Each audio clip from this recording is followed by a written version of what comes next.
ప్రభునామానికి మహిమ కలుగునుగాక. కూడి వచ్చిన కర్మల ఆత్మీయ సహవాస సంఘ విశ్వాసులకు మన ప్రభువును ప్రియరక్షకుడు అయిన యేసుక్రీస్తు వారి శ్రేష్టమైన నామంలో శుభములు మరియు వందనాలండి. ఉదయకాల వాక్య ధ్యానంలో మనం ఆదికాండం ప్రారంభించాం. 15వ అధ్యాయాన్ని మనం ధ్యానం చేసుకుంటున్నాం. 7వ వచనం నుంచి 16వ వచనం వరకు చదువుతాను. ఆదికాండం 15వ అధ్యాయం 7వ వచనం నుంచి 16వ వచనం వరకు. మరియు ఆయన, నీవు ఈ దేశమును స్వతంత్రించుకున్నట్లు దాన్ని నీకు ఇచ్చుటకు కల్దీయుల ఊరని పట్టణంలో నుండి నిన్ను యువతలకు తీసుకుని వచ్చిన యెహోవాను నేనే అని చెప్పినప్పుడు అతడు, ప్రభువైన యెహోవా, నేను దీన్ని స్వతంత్రించుకున్నదనని నాకు ఎట్లు తెలియననగా, ఆయన 3 ఏండ్ల పెయ్యను, 3 ఏండ్ల మేకను, 3 ఏండ్ల పొట్టేలును, ఒక తెల్ల గువ్వను, ఒక పావురపు పిల్లను నా యొద్దకు తెమ్మని అతనితో చెప్పాను. పావురపు పిల్లను అతడు అవన్నీ తీసుకుని వాటిని నడుమకు ఖండించి దేని ఖండమును దాని ఖండమునకు ఎదురుగా ఉంచాడు. పక్షులను ఆయన ఖండింపలేదు. గద్దలు ఆ కళేబరముల మీద వాలినప్పుడు అబ్రాము వాటిని తోలివేశాడు. పొద్దు గుంకబోయినప్పుడు అబ్రామునకు గాఢ నిద్ర పట్టాను. భయంకరమైన కటిక చీకటి అతని కమ్మగా, ఆయన, నీ సంతతి వారు తమది కాని పరదేశమందు నివసించి ఆ దేశపు వారికి దాసులుగా ఉందరు. వారు 400 ఏండ్లు వీరిని శ్రమ పెట్టుదురు. వీరు ఎవరికి దాసులవుదురో ఆ జనమునకు నేనే తీర్పు తీర్చుదురు. తర్వాత వారు మిక్కిలి ఆశతో బయలుదేరి వచ్చేదరు. నీవు క్షేమంగా నీ పితరుల యొద్దకు పోయేదు. మంచి వృద్ధాప్యమందు పాతిపెట్టబడదు. అమోరీయుల అక్రమం ఇంకను సంపూర్ణము కాలేదు గనుక నీ 4వ తరము వారు ఇక్కడికి మరలా వచ్చేదరని నిశ్చయముగా తెలుసుకునమని అబ్రహాముతో చెప్పాను. 17వ వచనం కూడా చదువుతాను. మరియు ప్రొద్దుకుంకి కటిక చీకటి పడినప్పుడు రాజుచున్న పొయ్యియు అగ్నిజ్వాలయును కనబడి ఆ ఖండముల మధ్య నడిచిపోయాను. దేవుడి వాక్యాన్ని మనకు అర్థం చేయించును గాక.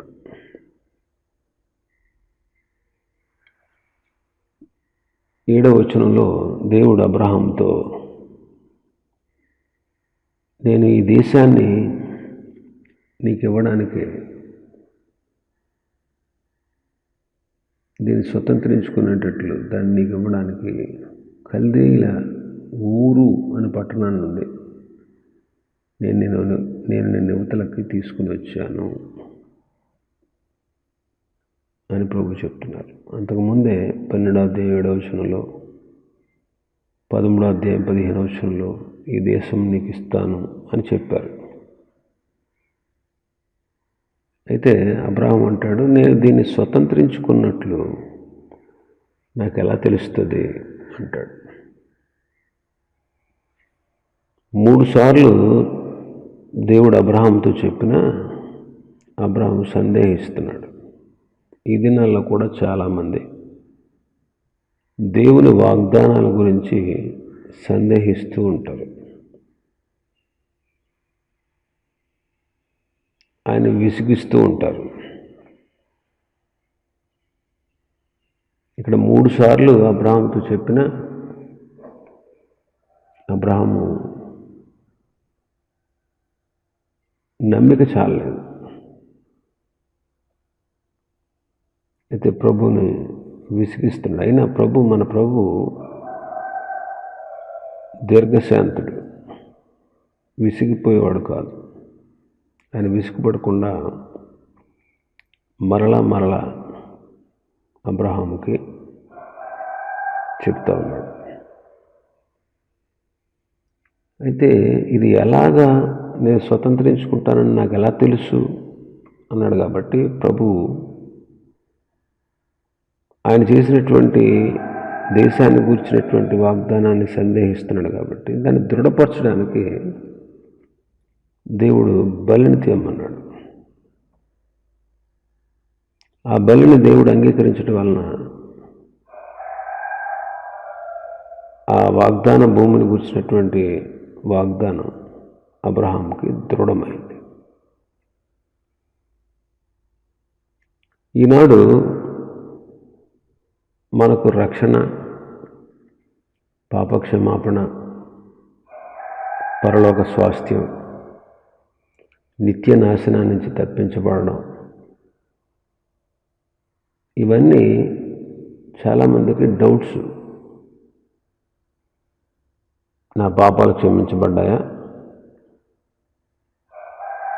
నిజంగా యేసుక్రీస్తు ప్రభు దేవుడు అంటారా? మనం చచ్చిపోయిన తర్వాత మోక్షానికి వెళ్తామా?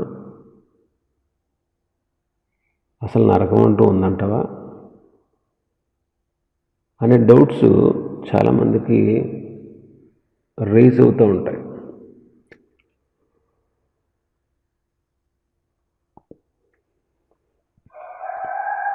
అయితే వాటికి రుజువు ఏంటి? అవి మనం ఎలా నమ్మాలి? పరలోకాన్ని స్వతంత్రించుకుంటాం అనేటువంటి విషయం మనకు ఎలా నిర్ధారణ అవుతుంది అని చాలామంది డౌట్ పడుతూ ఉంటారు, అనుమానిస్తూ ఉంటారు.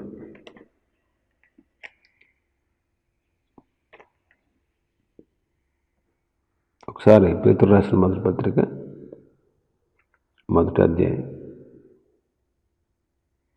3-5 వరకు చదువుదాం. మన ప్రభువు యేసుక్రీస్తు తండ్రి అయిన దేవుడు స్తుతింపబడును గాక. మృతులలో నుండి యేసుక్రీస్తు తిరిగి లేచటం వలన జీవముతో కూడిన నిరీక్షణ మనకు కలుగునట్లు, అనగా అక్షయమైనది, నిర్మలమైనది, వాడబారనిది అనే స్వాస్థ్యం మనకు కలుగునట్లు ఆయన తన విశేష కనికరము చొప్పున మనలను మరలా జన్మింపచేశాడు. కడవరి కాలమందు బయలుపరచబడుటకు సిద్ధముగా ఉన్న రక్షణ మీకు కలుగునట్లు విశ్వాసము ద్వారా దేవుని శక్తి చేత కాపాడబడు మీ కొరకు ఆ స్వాస్థ్యము పరలోకమందు భద్రపరచబడి ఉన్నది. యేసుక్రీస్తు ప్రభు మన కోసం శిలువలో బలి అయిపోయాడు. ఆ బలిని దేవుడు అంగీకరించడం వలన పరలోక స్వాస్థ్యాన్ని గురించినటువంటి నిర్ధారణ మనకు దొరికింది. ఇక్కడ అబ్రహాము బలి అర్పించాడు. ఈ బలి ద్వారా అబ్రహాముకి ఆ బలిని దేవుడు అంగీకరించడం ద్వారా అబ్రహాముకి నిశ్చయమైంది, దృఢమైంది. ఇది నేను స్వతంత్రించుకుంటానని నాకు ఎలా తెలుసు అనే అనుమానం దేవుడు బలిని అంగీకరించడం ద్వారా అబ్రహాముకి రుజువైంది. ఈనాడు మన రక్షణ, మన పాపక్షమాపణ, మన నిత్య జీవం, ఇవన్నీ కూడా శరీరధారిగా యేసుక్రీస్తు ప్రభు ఈ లోకానికి వచ్చి సిలువలో బలి అయిపోవడం ద్వారా, ఆ బలిని దేవుడే అంగీకరించడం ద్వారా ఈనాడు మనకు కూడా ఇవన్నీ రుజువయ్యాయి.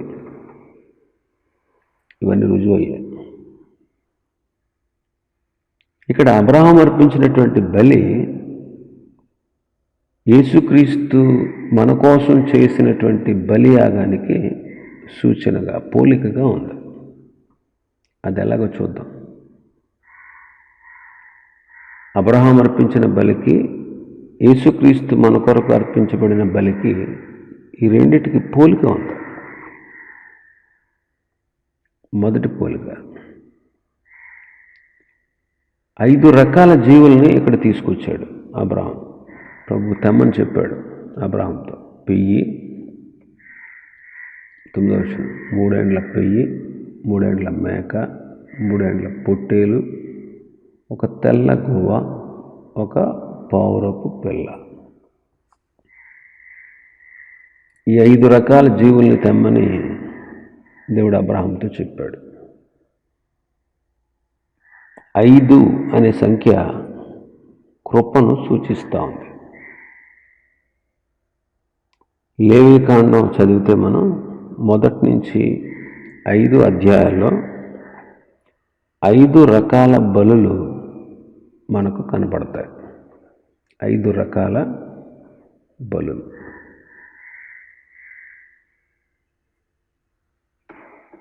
ఐదు రకాలు. ఈ 5 విధములైనటువంటి బలులు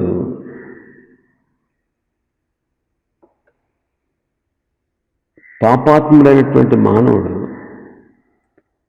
పరిశుద్ధుడైనటువంటి దేవుని సహవాసానికి రావాలి అంటే ఈ 5 రకాల బలుల ద్వారా మాత్రమే దేవుణ్ణి కలుసుకోగలడు ఒక పాపాత్ముడైనటువంటి వ్యక్తి. పాపాత్ముడైనటువంటి మానవుడు దేవుని సందర్శించడానికి మనకు అవసరమైంది ఏంటో తెలుసా? ఆయన కృప. ఆయన కృప. ఆయన కృప మనకు అవసరం. కృప ద్వారానే మనం రక్షణ పొందాం. కృప ద్వారానే మనం నీతిమంతులుగా తీర్చబడ్డాం. అది మన క్రియల వల్ల జరిగింది కాదు, దేవుని కృప. ఇది దేవుని యొక్క కృప. దేవుని కృప మనకు ప్రాముఖ్యం. కాబట్టి ఈ 5 రకాల బలులు మానవుడు దేవుని కలుసుకోవడానికి ఏర్పాటు చేసిన లేవీకాండం మొదటి నుంచి 5 అధ్యాయాల్లో ఉన్నటువంటి 5 రకాల బలులకు సూచనగా ఉన్నాయి. ఈ 5 అనేది దేవుని కృపను సూచిస్తూ ఉంది. దేవుని కృపను సూచిస్తూ ఉంది. పంచగాయాలు అంటారు చాలామంది భక్తులు. ప్రక్కలో బళ్ళెంపోటు, 2 కాళ్లకు 2 చేతులకు, ఇవి 5 గాయాలు ప్రభువు మన కొరకు పొందాడు. మన రక్షణ కొరకు, మన శిక్ష భరిస్తూ మన శాపాన్ని ఆయన మీద వేసుకుని మన మీదకు రాబోయేటువంటి ఉగ్రతను తప్పించడానికి ప్రభు మన కోసం బలైపోయాడు.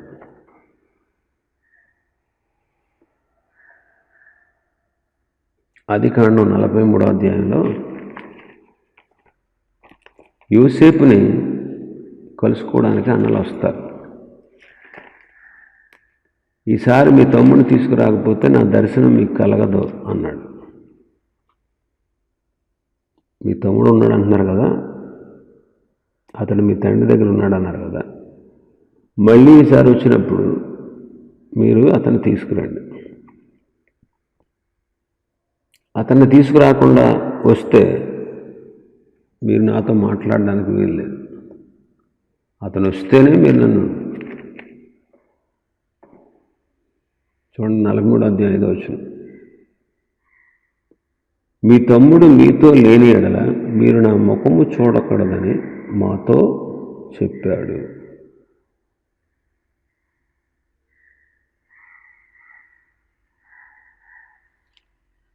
ముప్పై 34వ వచనం చదువుదాం. మరియు అతడు తన ఎదుట నుండి వారికి వంతులెత్తి పంపెను. బెన్యామీను వంతు వారందరి వంతుల కంటే 5 అంతలు గొప్పది.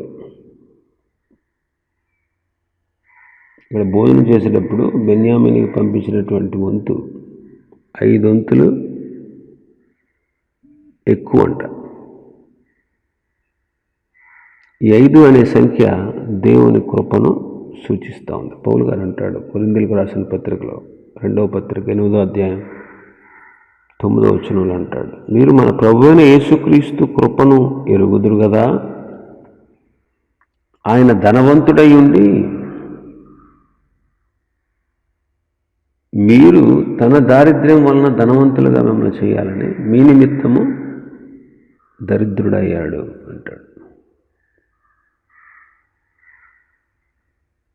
ఆయన కృపచేత ప్రతి మనిషి కొరకు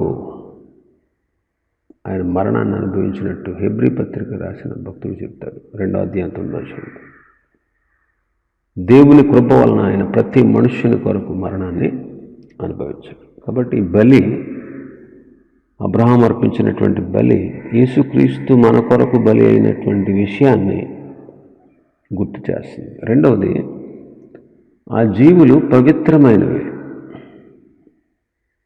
బలికి యోగ్యమైనటువంటి జీవులే ఇక్కడ వివరించబడ్డాయి. పవిత్రమైనటువంటి జీవులు అన్నమాట. పెయ్య, మేక, పుట్టేలు, తెల్లగువ్వ, పౌరపు పిల్ల, ఇవి పవిత్రమైనటువంటి జంతువులు, పవిత్రమైన పక్షులు.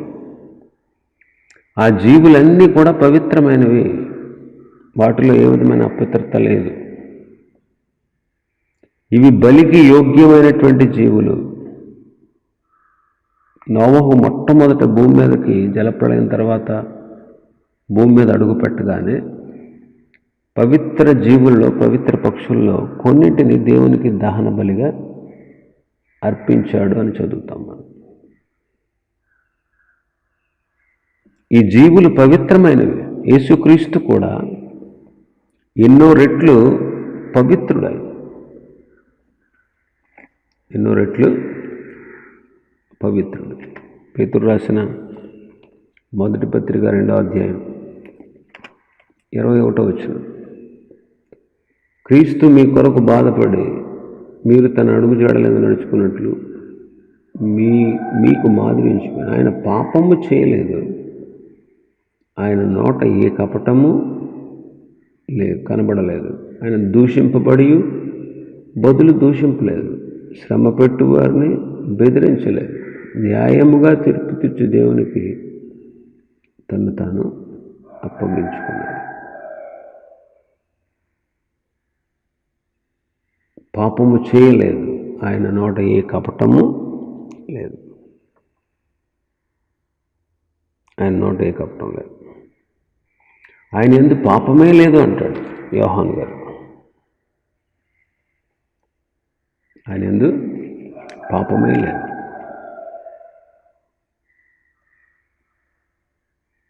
పాపములు తీసివేయడానికి ప్రత్యక్షమయ్యాడు ఆయన. ఆయన యందు పాపమే లేదు.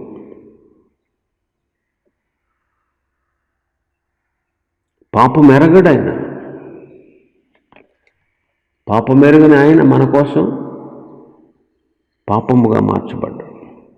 హెబ్రీ పత్రిక రాసిన భక్తుడు అంటాడు, పవిత్రుడు, నిర్దోషి, నిష్కల్మషుడు, పాపులలో చేరక ప్రత్యేకంగా ఉన్నవాడు, ఆకాశ మండలం కంటే మిక్కిలి హెచ్చైనటువంటి ఇటువంటి ప్రధాన యాజకుడు మనకు సరిపోయినటువంటి వాడు, తగినటువంటి వాడు అంటాడు యేసుక్రీస్తు ప్రభు గురించి. కాబట్టి ఆ జీవులు ఎలాగైతే పవిత్రమనియో యేసుక్రీస్తు కూడా పవిత్రుడు. మూడవది, ఆ జీవులు వధించబడ్డాయి.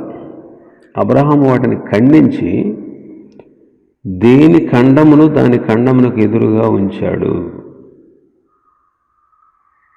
దేని ఖండమును దాని ఖండానికి ఎదురుగా ఉంచాడు. యేసుక్రీస్తు ప్రభు కూడా మన కోసం వధించబడ్డాడు. యేసుక్రీస్తు ప్రభు కూడా మన కొరకు వధించబడ్డాడు. ప్రకటన గ్రంథం 5వ అధ్యాయం 6వ వచనం చదువుదాం. మరియు సింహాసనమునకు 4 జీవులకును పెద్దలకును మధ్య వధింపబడినట్లుండిన గొర్రె పిల్ల నిలిచియుండుట చూచితిని. వధింపబడినట్లుండిన గొర్రె పిల్ల నిలిచియుండుట చూచితిని. ఇదేంటి విచిత్రంగా ఉంది. వధింపబడినట్లున్న గొర్రెపిల్ల పడవేయబడి ఉంటుంది.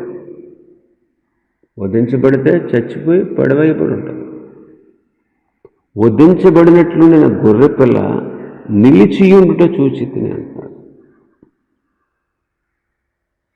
ప్రభు మన కోసం వధించబడ్డాడు, మరణించాడు, తిరిగి లేచాడు. నిలిచి ఉండడం అంటే మళ్ళీ తిరిగి సజీవుడిగా లేచాడు. 9వ వచనంలో ఆ పెద్దలు, నీవు ఆ గ్రంథమును తీసుకుని దాని ముద్రలు విప్పుటకు యోగ్యుడవు. నీవు వధింపబడిన వాడవై నీ రక్తం ఇచ్చి ప్రతి వంశములోను, ఆయా భాషలు మాట్లాడేవారిలోను, ప్రతి ప్రజలోను, ప్రతి జనములోను దేవుని కొరకు మనుషులను కొని మా దేవునికి వారిని ఒక రాజ్యముగాను యాజకులను గాను చేసితివి గనుక వారు భూలోకమందు ఏలుదురని కొత్త పాట పాడుతూ ఉన్నారు. 12వ వచనంలో కూడా చూస్తే, వారు వధింపబడిన గొర్రెపిల్ల శక్తియు ఐశ్వర్యమును జ్ఞానమును బలమును ఘనతను మహిమయు స్తోత్రమును పొందనర్హుడని గొప్ప స్వరముతో చెప్పుచూ ఉన్నారు. క్రీస్తు వధింపబడుట ద్వారా మనకు విమోచన కలిగింది. ఆయన మరణము ద్వారా మనం పరిశుద్ధపరచబడ్డాం. అబ్రహాముకు దేవుడు తన స్వాస్థ్యాన్ని గురించి, ఆయన ఇవ్వబోయే స్వాస్థ్యాన్ని గురించి వాగ్దానం చేసినప్పుడు ఆ వాగ్దానం దృఢము కావాలంటే ఆ జీవులు వధించబడవలసి వచ్చింది. అలాగే మనకు కూడా పరలోక స్వాస్థ్యం మనకు దొరకాలంటే యేసుక్రీస్తు ప్రభు మన కొరకు బలి కావాల్సి వచ్చింది. యేసుక్రీస్తు ప్రభు మన కోసం బలి అవ్వకపోతే ఆ స్వాస్థ్యం మనకు దొరికేది కాదు. కాబట్టి యేసుక్రీస్తు బలి ద్వారా పరలోక స్వాస్థ్యం మనకి దొరికింది. ఇంకా మనం చూస్తే 12వ వచనంలో, పొద్దుగుంకబోయినప్పుడు అబ్రహామునకు గాఢ నిద్ర పట్టెను, భయంకరమైన కట్టిక చీకటి కమ్మింది. భయంకరమైనటువంటి కట్టిక చీకటి కమ్మింది. యేసుక్రీస్తు ప్రభు కూడా సిలువ వేయబడినప్పుడు, ఆయన సిలువ వేయబడినప్పుడు ఆ దేశమంతటా కూడా మధ్యాహ్నం మొదలుకొని 3 గంటల వరకు చీకటి కమ్మెను అని మత్తయి సువార్త 27వ అధ్యాయంలో మనం చదువుతాం. మధ్యాహ్నం మొదలుకొని, మధ్యాహ్నం ఎప్పుడు ప్రారంభమవుద్ది?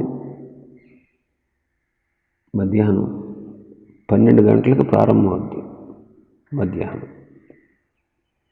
మధ్యాహ్నం మొదలుకొని 3 గంటల వరకు చీకటి కమ్మింది. యేసుక్రీస్తు ప్రభు సిలువలో బలి అయినప్పుడు అప్పుడు కూడా కట్టిక చీకటి కమ్మింది. కాబట్టి దేవుని అబ్రహాం ఇచ్చిన బలికిని యేసుక్రీస్తు ప్రభు యొక్క బలికి పోలికలు చెప్పుకుంటున్నాం మనం. 5వది, పొద్దుపోకపోయినప్పుడు అబ్రహాముకు గాఢ నిద్ర పట్టిందంట. అబ్రహాముకు గాఢ నిద్ర. గాఢ నిద్ర అంటే ఆపరేషన్ చేసేటప్పుడు ఏం చేస్తారు? గాఢ నిద్రలోకి పంపిస్తారు, మొత్తిస్తారన్నమాట.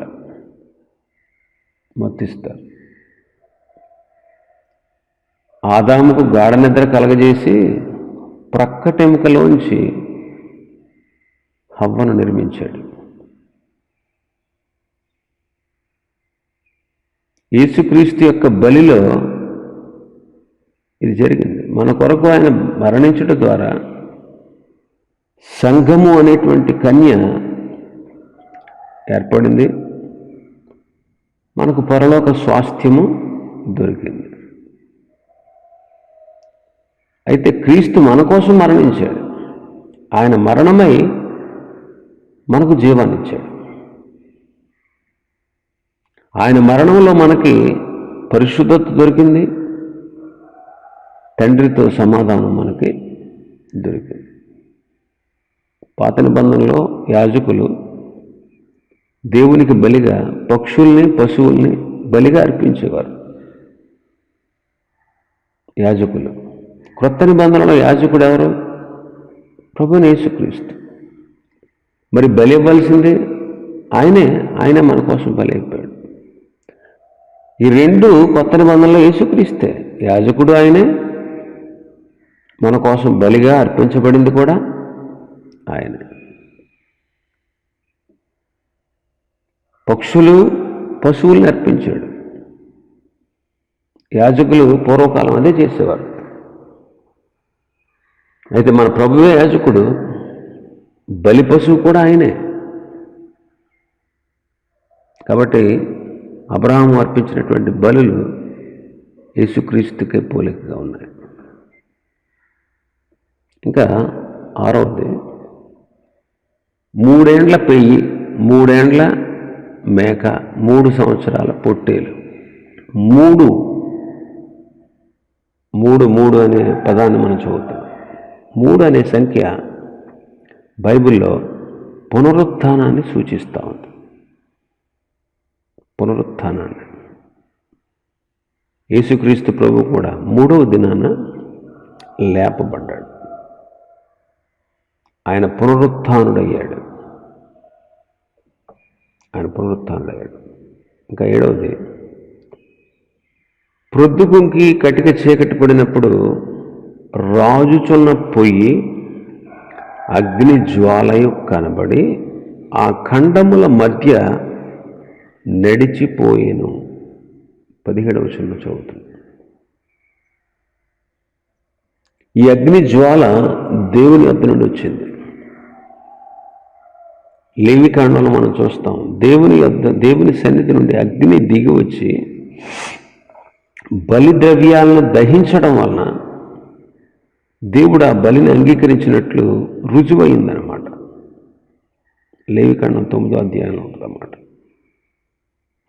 అలాగే యేసుక్రీస్తు ప్రభు పునరుత్థానుడై తిరిగి లేచి పరలోకానికి ఆరోహణుడైన తరువాత ఈ భూమి మీద పరిశుద్ధాత్మను కుమ్మరించాడు. పరిశుద్ధాత్ముడు అగ్ని జ్వాలలుగా విభాగింపబడినట్లు, అగ్ని జ్వాలల్లాగా వాళ్ళకు కనబడినట్లు, వాళ్ళ మీద రాలినట్లు, అందరూ పరిశుద్ధాత్మతో నిండినట్లు అపొస్తలుల కార్యం 2వ అధ్యాయంలో మనం చదువుతున్నాం. కాబట్టి అగ్ని జ్వాల వచ్చి, రాజుచున్న పొయ్యి వచ్చి ఆ బలిని అంగీకరించినట్లు, ఆ వాగ్దానాన్ని అబ్రహాము దృఢం చేసుకున్నట్టు, యేసుక్రీస్తు పునరుత్థానం ద్వారా, పరిశుద్ధాత్మ కుమ్మరింపు ద్వారా, క్రీస్తు బలి యాగమును దేవుడు అంగీకరించుట ద్వారా ఆయన నమ్మినటువంటి మనకు పరలోక స్వాస్థ్యం కూడా ఉంది అనే విషయం మనకి రుజువైంది. యేసుక్రీస్తు మృతుల్లో నుండి తిరిగి లేచడం వల్ల, ఇందా చదువుకున్నాక పేతురు రాసిన మొదటి పత్రిక 1వ అధ్యాయం, అక్షయమైనది, నిర్మలమైనది, వాడబారినదైన స్వాస్థ్యము మనకు కలుగునట్లు ఆయన మనలను మరలా జన్మింపచేసి ఆ స్వాస్థ్యాన్ని మన కొరకు పరలోకమందు భద్రపరిచాడు. ఆ స్వాస్థ్యమునకు సంచకరువుగా పరిశుద్ధాత్మను దేవుడు మనలో ఉంచాడు. పౌలు గారు అంటాడు కొరింథీ పత్రికలో, భూమి మీద మన నివాసమైన ఈ గుడారం శిథిలమైపోద్ది. చేతి పని కాకుండా దేవుని చేత కట్టబడినది నిత్యమైనది అయినటువంటి నివాసం పరలోకమందు మనకి ఉన్నది. దీని నిమిత్తం ప్రభు మనల్ని సిద్ధపరుస్తున్నాడు. తన ఆత్మను మనకు సంచకరువుగా ఉంచాడు.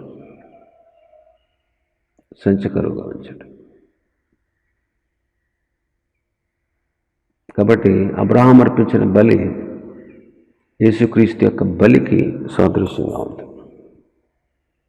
మరొక సంగతి ఏంటంటే, ఈ బలికిని విశ్వాసికిని పోలికలున్నాయి. ఈ బలికి విశ్వాసికి ఏంట పోలికలు? మొదటిది, అబ్రహాము ఆ జీవుల్ని బలర్పించాడు. నేడు మనం కూడా సజీవ యాగంగా మన శరీరాన్ని ప్రభువుకి సమర్పించాలి. మన ప్రభు ఎలాగైతే మన కోసం సమర్పించుకున్నాడో, ఆయనే యాజకుడు, ఆయనే బలి పశువు ఎలాగైతే అయి ఉన్నాడో, అలాగే మనం కూడా మనల్ని మనమే దేవునికి సమర్పించుకోవాలి. రోమాపత్రిక 12వ అధ్యాయంలో పౌలు గారు అదే అంటాడు. రోమాపత్రిక 12వ అధ్యాయం 1వ వచనం. కాబట్టి సహోదరులారా, పరిశుద్ధమును దేవునికి అనుకూలమునైన సజీవ యాగముగా మీ శరీరంలో ఆయనకు సమర్పించుకున్నాడని దేవుని వాత్సల్యమును బట్టి మిమ్మను బతిమాలుకొనుచున్నాను. మన శరీరాన్ని ప్రభువుకి, మన శరీరాన్ని ప్రభువుకి సమర్పించాలి. యేసుక్రీస్తు ప్రభు మన కోసం తను తాను అర్పించుకున్నాడు. కాబట్టి మనం కూడా ఆయన కొరకు మన శరీరాన్ని, మన సమయాన్ని, మన బలాన్ని, మన కాలాన్ని ఆయనకు సమర్పించబద్దులమే ఉన్నాం. అసలు మనం మన సొత్తు కాదు. భక్తుడు అంటాడు కదా, ఈ దేహము దేవుని ద్వారా మీకు అనుగ్రహించబడి మనలో ఉన్న పరిశుద్ధాత్మకు ఆలయము అంటాడు. మనం పాపానికి అమ్మబడి ఉన్నప్పుడు ఆయన రక్తం వలన, ఆయన బలియాగం వలన ఆయన మనల్ని కొనుక్కున్నాడు. ఇప్పుడు మనం ప్రభు యొక్క సొత్తు. ఎవరు ఆయన చేతుల నుండి మనల్ని అపహరించలేరు. కాబట్టి ఎల్లప్పుడూ మనలను మనం ఆయనకు సమర్పించుకుని ఆయన కొరకే మనం జీవించాలి. రెండవది 11వ వచనంలో, గద్దలు ఆ కళేబరముల మీద వాలినప్పుడు అబ్రహాము వాటిని తోలివేశాడంట. గద్దలు కళేబరాల మీద వాలితే అది అపవిత్రమైపోద్ది. కాబట్టి అబ్రహాము వాటిని తోలేశాడు.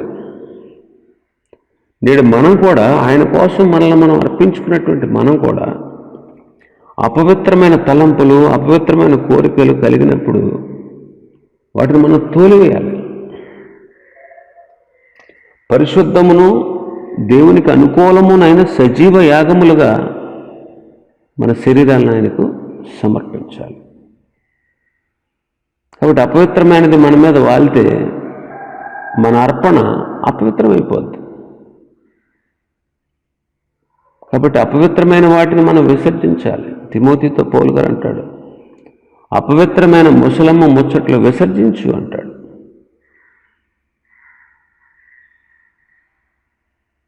మూడవది, అబ్రహామునకు గాఢ నిద్ర కలిగిందంట. కటిక చీకటి కమ్మింది. ఈ కటిక చీకటి, గాఢ నిద్ర అనేవి విశ్వాసికి ఎదురయ్యేటువంటి అనేకమైన శ్రమలు, శోధనలు సూచిస్తూ ఉన్నాయి. అనేకమైన శ్రమలు, శోధనలు వస్తాయి, విశ్వాసికి వస్తాయి. అయితే ఎలాంటి శోధనలు, ఎలాంటి శ్రమలు వచ్చినా మన దేహాన్ని పరిశుద్ధంగా దేవునికి సమర్పించి ప్రభు బిడ్డగానే మనం జీవించాలి. వస్తాయి శోధనలు, వస్తాయి పోరాటాలు, వస్తాయి కష్టాలు, వస్తాయి బాధలు, వస్తాయి శ్రమలు, వస్తాయి ఎన్నో భయంకరమైనటువంటి ఇవి మనకెదురవుతాయి. రావని ఎక్కడా లేదు, రావని కూడా మనం చెప్పకూడదు, వస్తాయి. అయినా మన జీవితాన్ని ఈ పరిస్థితుల్లో ఎప్పుడు అపవిత్రం చేసుకోకుండా, దేవునికి దూరం అయిపోకుండా, క్రీస్తు సరళతలో నుండి మనం వేరైపోకుండా మనల్ని మనం జాగ్రత్తగా ప్రభువుకి మనల్ని మనం అప్పగించుకోవాలి. నాలుగవది, రాజుచున్న పొయ్యి, అగ్నిజ్వాల ఆ ఖండముల మధ్యగా నడిచిపోవడం వలన దేవుడు ఆ బలిని అంగీకరించినట్లు రుజువైంది 17వ వచనంలో. అలాగే ఈ అగ్ని జ్వాల పరిశుద్ధాత్మకు సాదృశ్యం. నేడు మనం కూడా పరిశుద్ధాత్మ స్వాధీనంలో ఉండి పరిశుద్ధాత్మ చేత నడిపించబడుతూ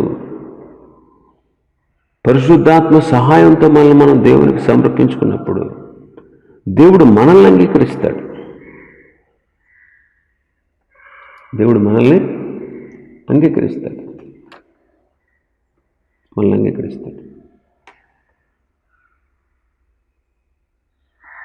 అప్పుడు ప్రభు నామానికి మహిమ కలుగుతుంది. అట్టి అర్పణ దేవునికి ఇష్టమైంది. పరిశుద్ధాత్ముడు తన ఇష్టానుసారంగా మనం నడిపిస్తే ఆ ఇష్టానుసారంగా మనం కూడా నడిచినట్లయితే మనం సజీవ యాగాలుగా మనం దేవుడికి అర్పించుకుని ఆయన అంగీకారానికి మనం పాత్రలు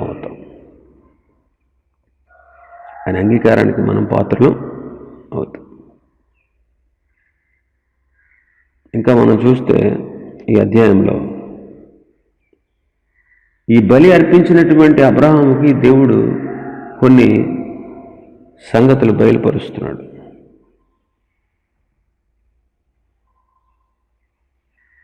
అలాగే మనం పరిశుద్ధాత్మ నడిపింపుకు అప్పగించుకుంటే, ఆయనకి అంకితం చేసుకుంటే, ఆయన వాక్యాన్ని పఠిస్తూ ఆయన అడుగు జాడలో మనం నడుస్తూ ఉంటే మనకు కూడా ఆత్మ ద్వారా కొన్ని సంగతులు బయలుపరుస్తాడు. దేవుడు అబ్రహాముకు బయలుపరిచిన సంగతులు ఏంటి? మొదటిది, నీ సంతతి వారు తమది కాని పరదేశమందు నివసించి ఆ దేశపు వారికి దాసులుగా ఉంటారు. 13-14 వారు 400 ఏండ్లు వీరిని శ్రమ పెడతారు. వీరెవరికి దాసులు అవుతారో ఆ జనములకు నేనే తీర్పు తీరుస్తాను. తర్వాత వారు మిక్కిలి ఆశతో బయలుదేరి వస్తారు. భవిష్యత్తును ఎరిగిన వాడు దేవుడు. కాబట్టి వాళ్ళు ఐగుప్తు దేశంలో నివసిస్తారు అని ముందుగానే చెప్పాడు. ఐగుప్తు శాశ్వత నివాసం కాదు, తాత్కాలిక నివాసం. ఐగుప్తు శాశ్వత స్వాస్థ్యం కాదు, తాత్కాలికంగా వారు నివసించడం కొరకే. ఈ విషయాన్ని ప్రభు ముందుగానే అబ్రహాముకు తెలియపరిచాడు. రెండవది 15 నీవు క్షేమముగా నీ పితరుల వద్దకు పోయేదు మంచి వృద్ధాప్యమందు పాతి పెట్టబడతావు. అబ్రహాము అప్పటికే వృద్ధుడు, ఇంకా ఎక్కువ కాలం జీవిస్తాడనేటువంటి విషయం దేవుడు అబ్రహాముకు బయలుపరిచాడు. పేతురుతో కూడా అంటాడు కదా, నువ్వు యవనస్తుడు, నువ్వు పెద్దవాడు, ముసలివాడు అవుతావు. అలాగే జరిగింది. హిజ్కియా కూడా అతని ప్రార్థన ఆలకించి దేవుడు 15 సంవత్సరాల ఆయుష్ పొడిగించాడు. 15 సంవత్సరాల ఆయుష్ పొడిగించాడు. కాబట్టి అబ్రహాం ఇంకా క్షేమంగా ఉంటాడు, మంచి వృద్ధాప్యంలో పాతిపెట్టబడతాడనే సంగతి ప్రభువు అతనికి తెలియపరిచాడు. మూడవది, అమోరీల అక్రమం. 16 అమోరీల అక్రమం ఇంకా సంపూర్ణము కాలేదు కనుక నీ 4వ తరం వారు ఇక్కడికి వస్తారు, ఈ దేశానికి వచ్చి దాన్ని స్వతంత్రించుకుంటారు. ఇది అమోరీల యొక్క కృపాకాలం. ఆ కాలం నందు దేవుని మహాశక్తిని కూర్చిన వార్తలు ఆ ప్రదేశమందు అంతటా వినపడుతున్నాయి.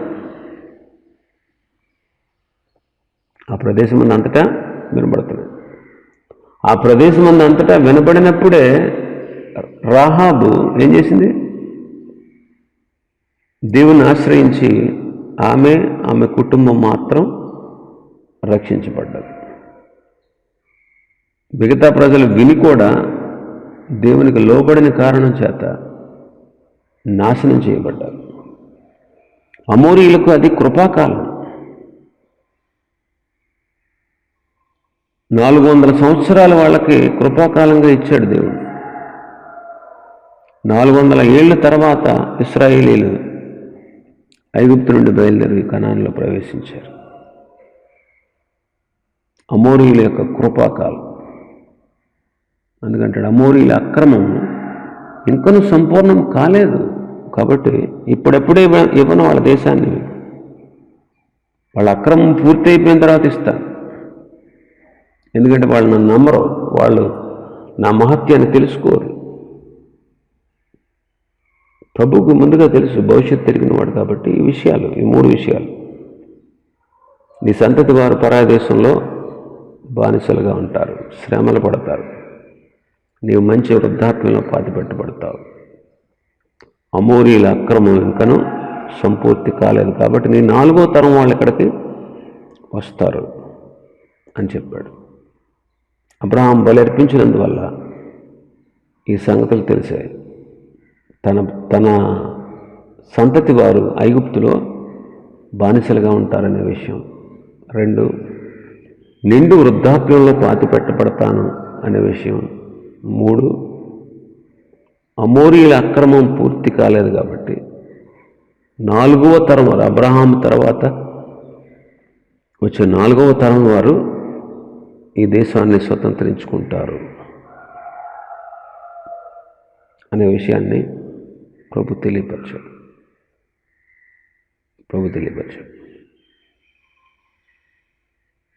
18-21 ఆ దినమందే యెహోవా ఐగుప్తు నదులకు మొదలుకొని గొప్ప నది అయిన యూఫ్రటీసు నది వరకు ఈ దేశం అనగా కనేనీయులు, కనిజ్జీయులు, కద్మోనీయులు, హిత్తీయులు, పెరజీయులు, రెఫాయిలు, అమోరీయులు, కనానీయులు, గిర్గాషీయులు, యెబూసీయులు అను వీళ్ళందరినీ నీ సంతానానికి ఇస్తున్నాను అని అబ్రహాంతో దేవుడు నిబంధన చేశాడు. దేవుడు అబ్రహాముతో 4 సార్లు నిబంధన చేశాడు. 2 సార్వత్రికమైన నిబంధనలు. ఏంటంటే అవి, నీ యందు సమస్త వంశములు ఆశీర్వదించబడతాయి. యూనివర్సల్ అన్నమాట, యూనివర్సల్. ఇవన్నీ అన్ని జాతులకు సంబంధించిన, అందరికీ సంబంధించినటువంటి వాగ్దానం. ఇది నిబంధన. 2 నిబంధనలు. మరి 2 నిబంధనలు ఇశ్రాయేలీయుల కొరకు చేసినవే, ఇశ్రాయేలీయులకు మాత్రమే వర్తిస్తాయి. ఇక్కడ చేసిన నిబంధనలు ఏంటంటే, ఒకటి స్వాస్థ్యాన్ని గూర్చిన నిబంధన, 2 సున్నతిని గూర్చిన నిబంధన. ఇది 17వ అధ్యాయంలో మనం చూస్తాం. ఇక్కడ కనాను దేశాన్ని గూర్చి నిబంధన చేస్తున్నాడు. నైలు నది మొదలుకొని యూఫ్రటీస్ నది వరకు 10 జనాంగాలు ఉండినటువంటి విశాలమైన దేశాన్ని ఇశ్రాయేలు ఇంకా స్వాధీనం చేసుకోలేదు.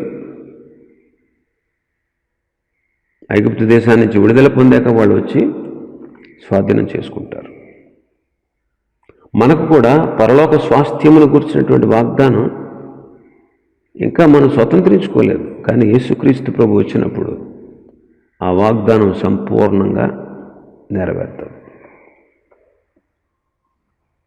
అబ్రహాము బలి అర్పించడం ద్వారా తన స్వాస్థ్యానికి ఇచ్చినటువంటి నిబంధనను ఎలాగైతే పొందుకుని స్వతంత్రించుకున్నారు, యేసుక్రీస్తు బలియాగం ద్వారా పరలోక సంబంధమైన దేశాన్ని, స్థిరమైనటువంటి నిత్య ఆ పరలోక రాజ్య అనేటువంటి దేశాన్ని మనం కూడా యేసుక్రీస్తు ప్రభు ద్వారా పొందుకున్నాం. కాబట్టి దేవుని ప్రజలైనటువంటి మనం యేసుక్రీస్తు ద్వారా దేవుడు మనకు అనుగ్రహించిన వాటన్నిటిని బట్టి మనం ఆయన స్తుతిస్తూ కనపరచాలి, ఆయన మహింపరచాలి. దేవుడు ఈ వాక్యాన్ని మన వెనుకడిలో ఆశీర్వదించుగాక. ఆమేన్.